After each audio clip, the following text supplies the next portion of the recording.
باسم الآب والابن والروح القدس، الإله الواحد، آمين.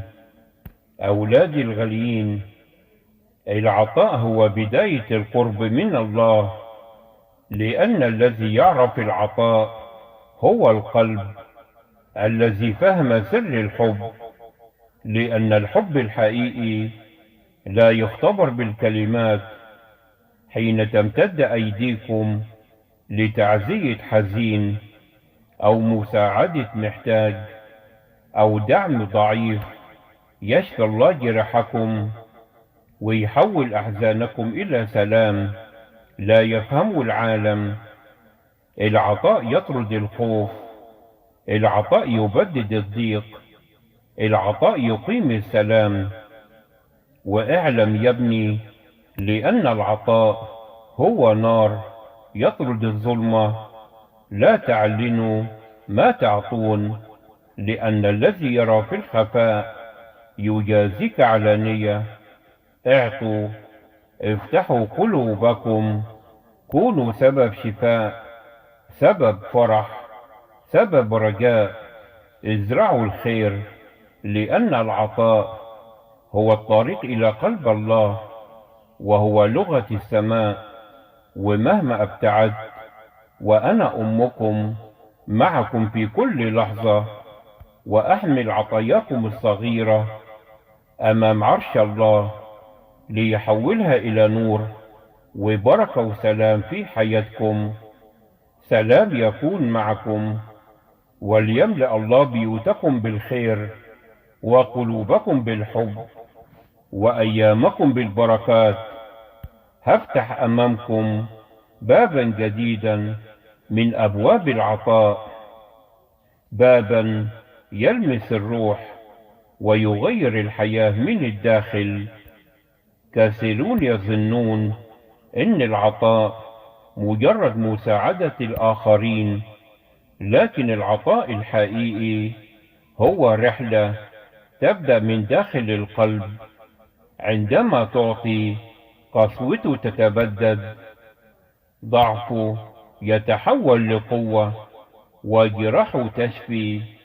العطاء يا ولادي هو دواء الله الغير مرئي.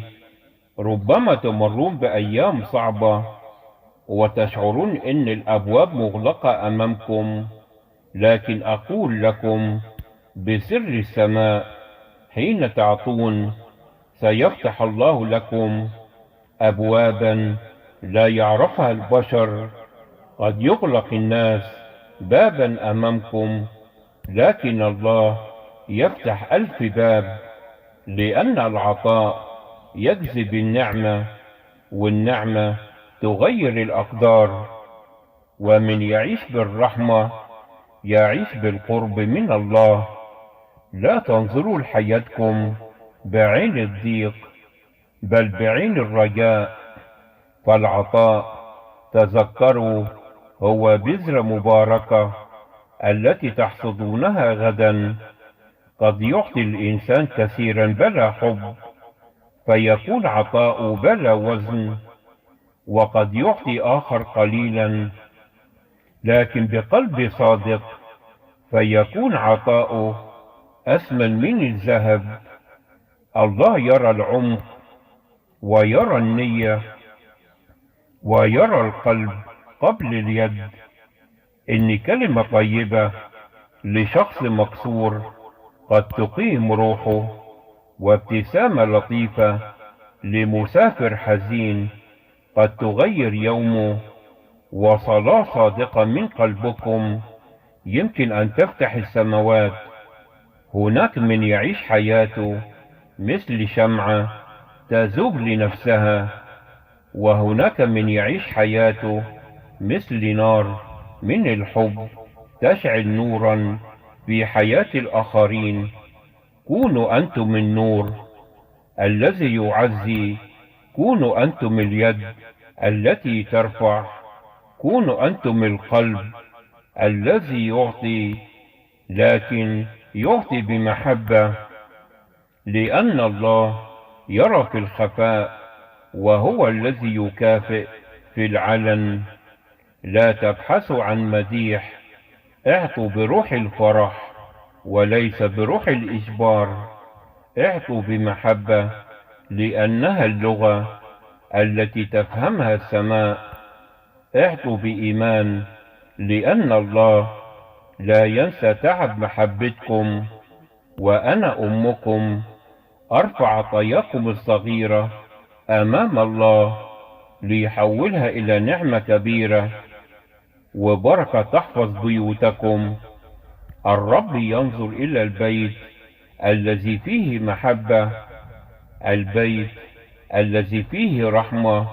واعلم يا ابني، البيوت التي تعيش بالعطاء لا تعرف ظلاما، والبيوت التي تضع الخير وتصنع هي البيوت التي يحرسها الله، لأن الله يرى تعبكم ويرى إيمانكم الذي لا يتوقف.